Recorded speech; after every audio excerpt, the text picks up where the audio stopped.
Matthew chapter 26 47-77. Betrayal and arrest in Gethsemane.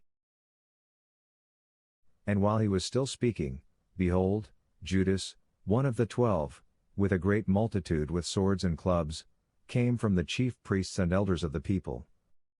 Now his betrayer had given them a sign, saying, "Whomever I kiss, he is the one, seize him." Immediately he went up to Jesus and said, "Greetings, Rabbi," and kissed him. But Jesus said to him, "Friend, why have you come?" Then they came and laid hands on Jesus and took him. And suddenly, one of those who were with Jesus stretched out his hand and drew his sword, struck the servant of the high priest, and cut off his ear.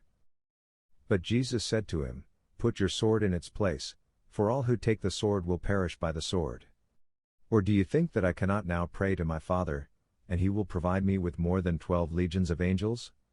How then could the scriptures be fulfilled, that it must happen thus?" In that hour Jesus said to the multitudes, "Have you come out, as against a robber, with swords and clubs to take me? I sat daily with you, teaching in the temple, and you did not seize me. But all this was done that the scriptures of the prophets might be fulfilled." Then all the disciples forsook him and fled. Jesus faces the Sanhedrin. And those who had laid hold of Jesus led him away to Caiaphas the high priest, where the scribes and the elders were assembled. But Peter followed him at a distance to the high priest's courtyard. And he went in and sat with the servants to see the end. Now the chief priests, the elders, and all the council sought false testimony against Jesus to put him to death, but found none. Even though many false witnesses came forward, they found none. But at last 2 false witnesses came forward and said, "This fellow said, I am able to destroy the temple of God and to build it in 3 days." And the high priest arose and said to him, "Do you answer nothing? What is it these men testify against you?" But Jesus kept silent.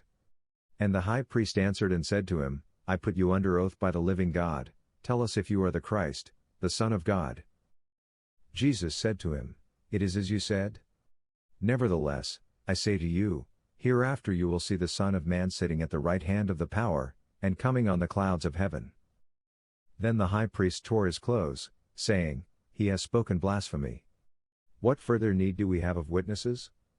Look, now you have heard his blasphemy. What do you think?" They answered and said, "He is deserving of death." Then they spat in his face and beat him, and others struck him with the palms of their hands, saying, "Prophesy to us, Christ. Who is the one who struck you?" Peter denies Jesus, and weeps bitterly.